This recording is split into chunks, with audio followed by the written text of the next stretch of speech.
abduction. So hip abduction means that something's coming away from your body, not into it. Think about like an alien being abducted, okay? A lot of women put this into their workouts, into their leg routines, because it's part of like a booty building or a glute focused workout. And if they're doing it wrong, you're not even hitting your glutes. So we're gonna break it down. Let's start with lying, and we're gonna come down on your side.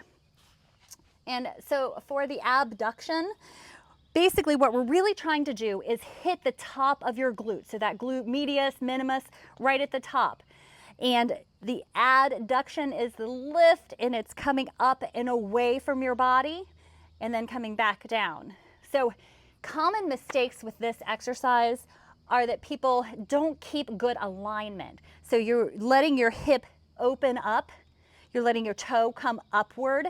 And while that's easier and you can get greater range of motion with that, you're totally taking the glutes out of the glute exercise, and your hip flexors begin to take over. So work on alignment there, where you're keeping hips stacked in a straight line and you're lifting up with your bottom leg, or with your top leg there. So I like to think about it as a string is attached to my heel, and it's lifting and driving my heel upward. So it keeps your toe forward, and as soon as that toe comes up, hip is now open. Now those hip flexors are taking over, and most women have very, very strong hip flexors and weak glutes. We really want to pull this back into your glutes. Lead with your heel, let it open, and then come back down nice and slow. One thing that could help with your stability here is if you bend your bottom leg. So if you have a nice bent 90 degree and you can rotate the toe down, that can allow you a little more flexibility there to squeeze that glute as you come up. Really squeeze it at the top. Use your hand, hit your glute muscle. Keep it tight, and then keep your core engaged here as well. Okay? So a couple ways we can modify this exercise, make it a little more challenging. You can use bands or a dumbbell. So today I have bands, and this is another common mistake I see people do with hip abduction, is that they either use too strong of a band or they try to go too far in the range of motion. So when you're using a band, or they put it in the wrong place, right? The further the band is away from your body, away from your center of the actual angle of movement, the harder it's going to be.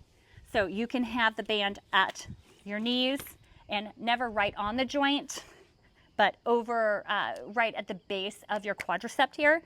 So hip abduction with the band here is going to look like this, and you're still maintaining that hip position. Heel is lifting through your heel, but now you've added resistance and made it a little more challenging. You want to take it to the next level. You're going to bring the band down to your ankles, and same thing. It's almost like you're laying between two panes of glass. They're kind of pressing together, keeping your body nice and straight, and you're lifting here.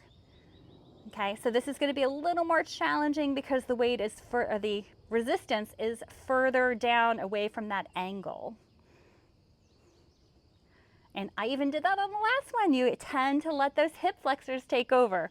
So make sure you're putting it in your glutes, driving your heel up through the movement. And then it doesn't have to be a huge range of motion. You can just stop when you start to really feel that squeeze or that contraction in your glute muscles. Finally, if you want to make it even more challenging, add a dumbbell too. So I like to line my dumbbell up with my quad in this movement, and then you can keep a band or you can lose the band, but you're lifting up with your heel and back down. So really squeezing, keeping it nice and tight. Keep your pelvis straight forward in that neutral position. All right. The last thing you can do as we talk about hip abduction is you can make this into more of a closed chain movement by standing. And if you're standing, again, I'm just going to keep the band at my ankles.